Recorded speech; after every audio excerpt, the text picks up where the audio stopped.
Is going on YouTube? My name is Lucas, and today, if Joe Biden wins the election, what stocks could have value for the next 4 years? And as I started doing research on this, I obviously found some very important stocks. Many of you are actually aware of these stocks, but I think it's important to understand this topic moving forward. So if you are interested in this subject matter, I ask that you stay tuned right after this.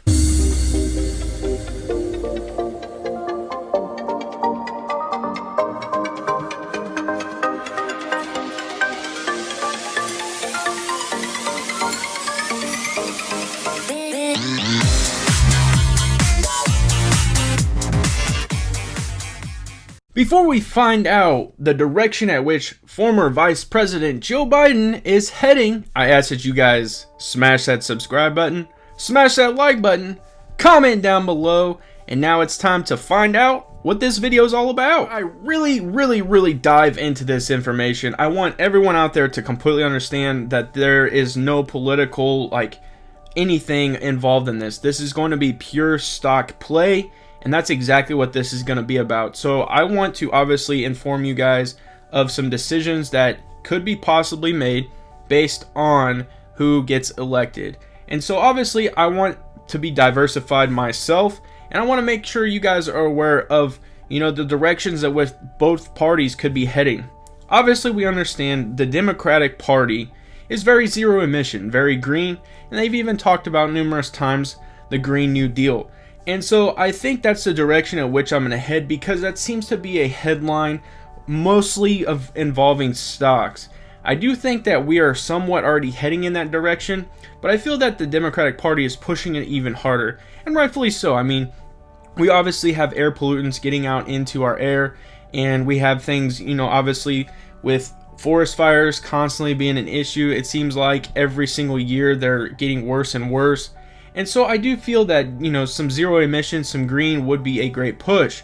Now, obviously, there's tons and tons of companies out there that could take advantage of this, and I'm definitely going to hit on those. The thing that comes to mind, obviously, when you're talking zero emission, is going to be the electrical vehicle movement. And honestly, they probably couldn't have picked a more opportune time to really start to burst onto scene.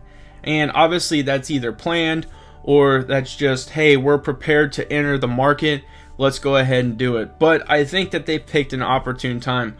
Obviously, we understand powerhouse Tesla is out there and is constantly making moves. And then you have up and coming companies that are obviously branching off in the subsectors and really getting into niches within a niche. Obviously, you have the likes of a Workhorse, who has been dealing with the last mile delivery. I think that is a very key sector, and I think that as we continue to move forward in the zero emission movement, I think that's one company that could easily be very successful just because of all the obviously approvals they have gotten, and they've gotten CARB approved, which I will be talking about. And as we continue to move forward, Gavin Newsom, the governor of California, has been pushing hard for zero emissions anyways. Obviously he wants to be zero emission by 2045, no longer selling any type of gas vehicle. And so there's a lot that goes into that. So that's one company that I feel could be very successful in that aspect. The next one that I keep thinking and coming to mind, obviously I hit on Tesla, but would be the likes of a Hyliion, who is going to be in the tractor trailer, obviously the freight industry. They already have a hybrid option that they've been selling and getting out to tons of people. They have over 30,000 trucks out there as we speak, possibly more now that the merger has happened, and they have over 2 million miles driven on these trucks. Their biggest objective and their goal is to use the money that they receive from the merger to really start getting their fully electric option into production. They're hoping that is rolling off the line by 2022, and I think that we might see some very significant things in that point from 2021 to 2022. This is one stock that obviously has taken a plunge as of late, just not really any positive catalyst that has just been explosive. And so obviously that's one to keep an eye on. I think then you got to start talking about some of the other smaller companies. Fisker, who is obviously coming out with the Ocean. It's going to be a fully electric SUV. It's going to be a very family type vehicle. And recently they actually broke in and had some news. They are a SPAC. Their ticker symbol is SPAC, but they've obviously got an order for a fleet option, and I think that's massive. I think that this is a company that could easily be successful in that obviously avenue. And then there's no question you have the likes of Lordstown, who recently merged as well, is now trading under the ticker symbol RIDE, and they've merged and are fully electric, and they are a fleet style truck as well. They have over 27,000 pre-orders, and they are just ready to start chomping at the bit to get those trucks off the line there in Lordstown, Ohio. With a major push in the electrical vehicle market, because I feel that's kind of happening anyways, but I think it can be boosted with the Democratic Party and Joe Biden as a president. But with that movement obviously comes, well, there has to be somewhere where we can get fuel for these electrical vehicles. There has to be charge points, and that's actually one of them is going to be ChargePoint. I feel that chargers are going to have to be more predominant, and they're going to have to be placed at a faster rate. I do feel that there probably are a lot of options out there already, because a lot of people own Teslas and many other hybrids and options. So they're out there. But I think as we continue to push towards a zero emission, obviously future, charging stations are going to have to be very predominant. And the reason I say that is because if you think about it, how many gas stations do you see at every exit? How many gas stations are just really kind of just at every corner, it seems like? So it'd have to be the same for charging stations. And some that come to mind, number one was ChargePoint. I think ChargePoint is going to be one that continues to push heavy and really gets into some heavy populated areas. The next one that came to mind was Blink, and obviously Blink has kind of really come in second in my mind. I think Blink has the opportunity to really take and grasp this concept and get their charging stations out and really compete with the likes of ChargePoint. And then you have all the other ones that kind of fill in there, and then you also have the car companies that are manufacturing the electrical vehicles. They have, some of them actually have their own charging stations, and they've been dispersing them as well. The final sectors that I really see kind of being successful if Joe Biden wins the presidency is going to be wind and solar. And obviously there are a ton of options when it comes to that, and I don't want to dive in too much, but that is one sector that I could easily see, you know, excelling and really being successful is going to be wind and solar. I mean, there are tons and tons of companies out there that are very up and coming and new to the entire thing. And, you know, as we continue to push towards zero emission, I think those would definitely be an option for sure. I really want to provide you guys some information on CARB because I think it's important anyways as we move forward in the electrical vehicle aspect. And if we were to get a Democrat president in Joe Biden, I think that this is going to be even more important because a lot of states are climbing on board with this concept, and there are other countries as well that have climbed on board with this concept. So I'm going to go over and provide you some information on this and just really give you some thoughts on it. So CARB is charged with protecting the public from the harmful effects of air pollution and developing programs and actions to fight climate change. From requirements for clean cars and fuels to adopting innovative solutions to reduce greenhouse gas emissions, California has pioneered a range of effective approaches that have set the standard for effective air and climate programs for the nation and the world. The board is part of a coordinated three-tiered approach to cleaning up air pollution.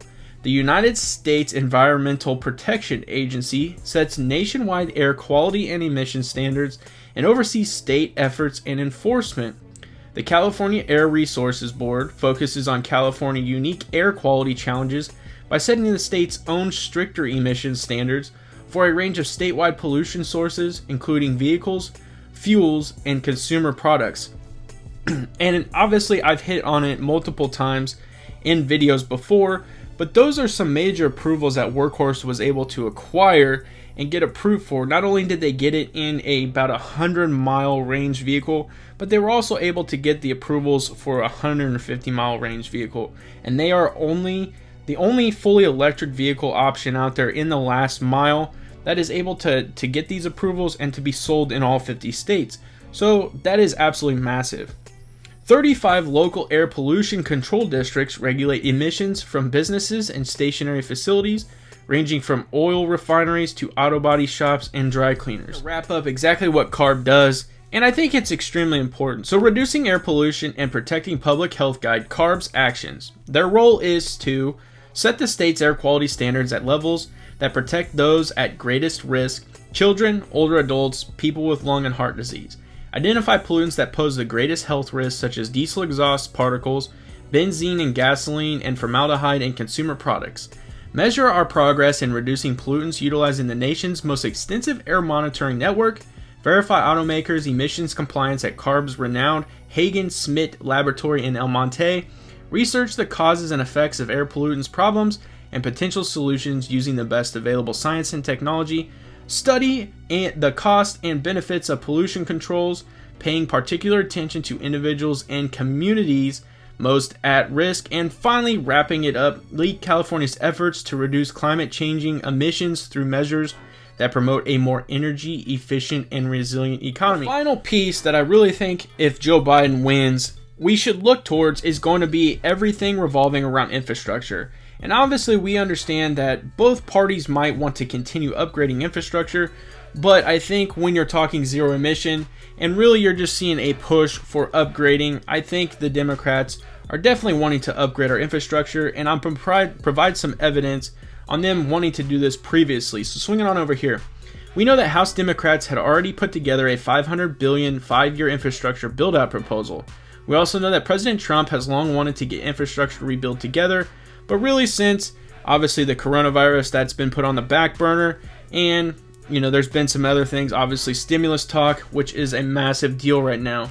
So investors are fairly sure where Washington wants to go with this. Modernizing transportation would be imperative. That means modernizing airports, maybe modernizing the rails, repairing aging bridges, or building new ones, repairing or widening roads, particularly in congested areas. After transportation comes communications.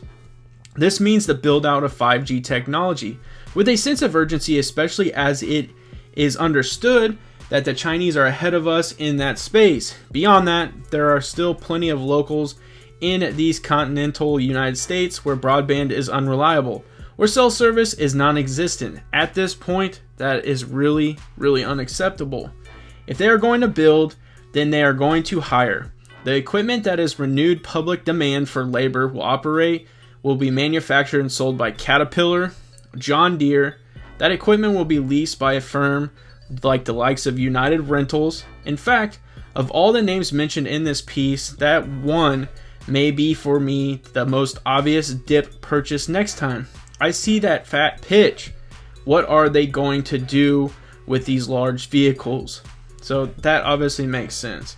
They're going to move the earth, and they are going to move materials. This brings in some old but not forgotten past favorites such as Martin Marietta, Vulcan Materials, and US Concrete. Throw in Weyerhaeuser while you're at it. They'll need lumber too. Then, as always, there will be a need for carting services. In short, garbage removal. And, no better, waste management. That one will be a must. Now, let's move on past the kind of construction that would have made President Eisenhower proud. Let's talk about cell towers and expanding the wonders of the internet, as well as the still unknown that is 5G technology. So continuing on. Now we need American Tower, AMT. We need to not just telecom providers like Verizon and AT&T, but we're going to need the firms that can provide these firms with the guts of the whole operation. We need Marvel Technology and analog devices. Hopefully you guys enjoyed this video, and hopefully you understand the perspective at which I'm coming from. Like I said in the very beginning, this is nothing political. This is strictly going to be stock driven, and we want to be prepared for no matter what the circumstances are as investors. So I do want to remind you guys, anything I say in this video is for pure entertainment purposes only, and hopefully you got some entertainment and hopefully you learned something from this video. And you guys know how I do it. If you like this video, smash that like button. It helps out tremendously. And if you enjoy the content, because I'm going to keep the content flowing, subscribe to my YouTube channel. And as always, have a good day.